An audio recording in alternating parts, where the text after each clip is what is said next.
isu Imam Mahdi atau ini grup baru Ahmadi sebenarnya satu usaha baru untuk cuba mengambil kesempatan atas saya panggil fenomena sang penyelamat di kalangan sebahagian besar umat Islam.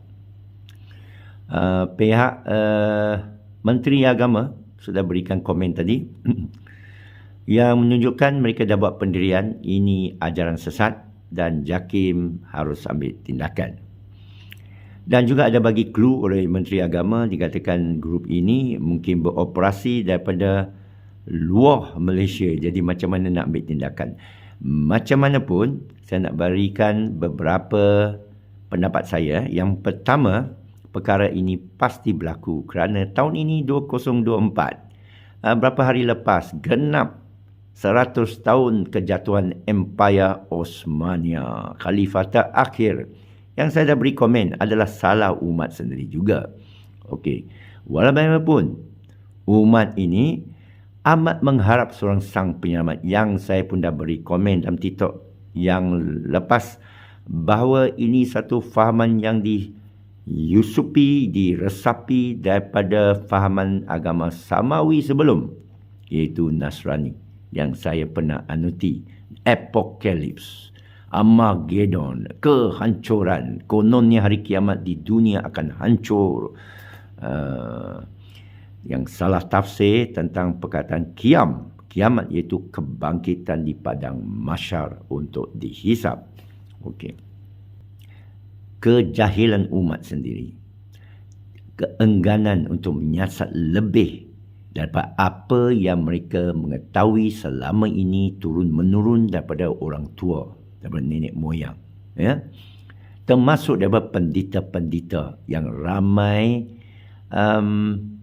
secara sengaja ke tidak sengaja menunggang agama kerana pendapatan tinggi sebagai seorang agamawan, pendeta, sebagai seorang dukun, sepanjang zaman. Bukan kaya macam kapitalis atau jutawan atau kerabat, tapi kurang-kurang kalau anda tak ada kelayakan kelahiran, kalau anda tak ada kelayakan cerdik pandai dalam apa bidang, ya, kalau anda tak pandai berniaga, agamalah yang menjadi pilihan anda. Tapi bagi mereka yang tahu ini adalah salah, jadi akan kaji dan cuba siasat. Saya pun dah menyiasat kerana bila saya memeluk Islam 44 tahun lepas, awal tahun 1980, daripada menyiasat, Allah berikan saya peluang menyiasat daripada Kristian sendiri, daripada gospel sendiri. Akhirnya saya terjumpa ayat-ayat Allah yang hidup dari kalamnya, iaitu Al-Quranul Karim, dan dapat memahami zalikal kitab la raiba fi hudalil muttaqin. Itulah kitab, tiada syak dalamnya, petunjuk bagi mereka yang bertakwa. Bukan yang takut, yang sedar, yang menuju Allah dalam mengaji ilmu ini. Dia tak berhenti menuntut ilmu, iaitu fi sabilillah, jalan masuk jalan menuju Allah. Dan kalau mati tengah jalan mencari ilmu Allah, mati sebagai para syuhada, syahid. Dan fahaman yang baru ini mencetuskan saya lagi mengkaji kerana saya jumpa banyak sangat kolot, khurafat, tahayul di kalangan umat, terutama mengenai sihir. Alhamdulillah, Allah bawa 2 kes sihir kepada saya dan saya dapat selesaikan dengan ilmu yang Allah beri, iaitu sihir itu tak ada. Saya dah cerita dalam klip-klip yang sebelum. Tapi kes Imam Mahdi ini, waktu inilah 2024, dia akan meledak kerana ramai tokoh yang bicara tentang ini. Syekh Imran Hussein yang saya pernah jumpa, dan falsafahnya sebenarnya ada perubahan. Tidak berapa saya anggap kolot sangat kerana dia ada tafsir berlainan tentang Khorasan, tentang Bani, Keturah dan sebagainya. Asyik berubah-ubah dan ini sihat. Tetapi ada yang anggap tak perlu berubah, mesti datang. Tak beriman adalah kufur. Ini yang bahaya. Atau juga daripada macam Ustaz Auni, banyak membaca, banyak mengetahui tentang sejarah sampai Mesopotamia, Babilonia, Zoroaster. Saya turut mengaji, ya. Atau dari Dr. Soleha Yaakob mengenai tata salah sila, kaum Keturo dan sebagainya. Saya masih mengkaji, ya.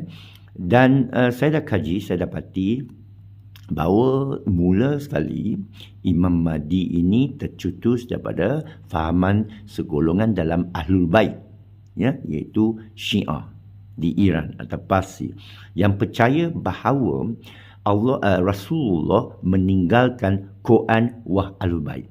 Berbeza dengan orang Sunni bahawa Rasulullah meninggalkan Quran wa Sunnah. Tetapi ada lagi satu hadis mutawatir yang sebut bahawa Rasulullah tidak meninggalkan selain daripada Quran.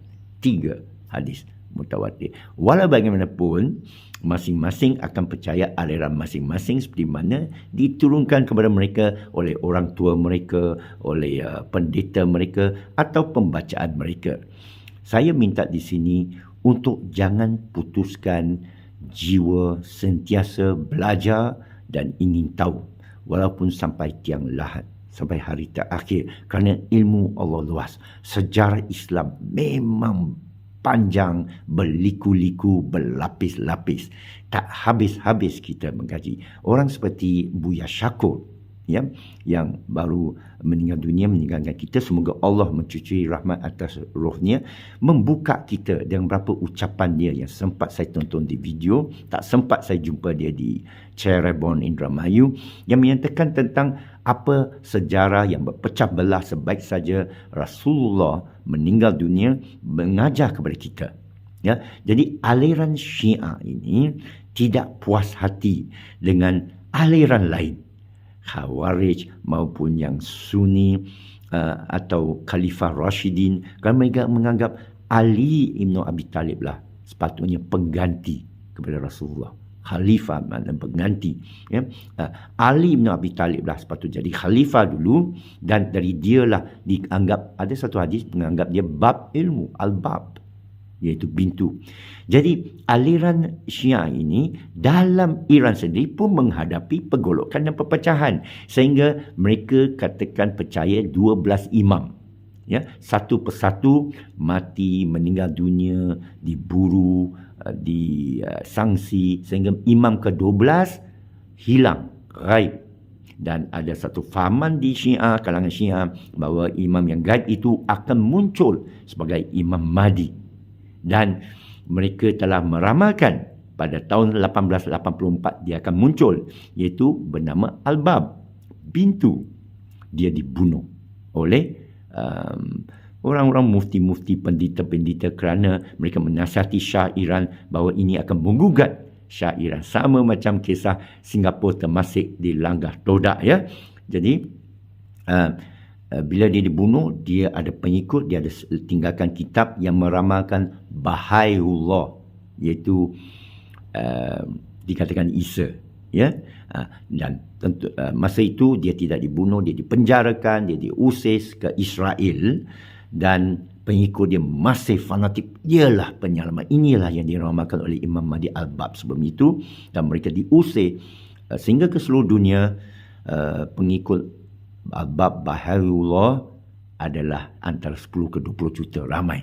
Begitu juga Qadiani, Ahmad Mirzam Ghulam, ya, daripada Punjab, diusir dari Kashmir ke Pakistan, diharamkan. Mereka pergi seluruh dunia.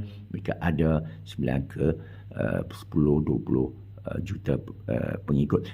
Ahmadi ini juga, kalau kita tak jaga-jaga, kita haramkan dia, dia merebak, dan dia akan ada jutaan pengikut. Manusia ni mudah terikut, terpesong bila tengok ramai, bila tengok video yang macam-macam, menyiarkan apa yang mereka rasa selama ini, yang ditanam oleh pendeta, ditanam oleh hadis-hadis kononnya sahih, padahal datang dari satu sumber daripada Umayyah di Syria, di Damaskus.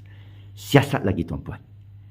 Baru buat keputusan, dan saya belum buat keputusan, saya masih belajar. Terima kasih. Kalau saya percaya komen-komen nanti mesti ada hantam-mengentam. Sekian, Assalamualaikum.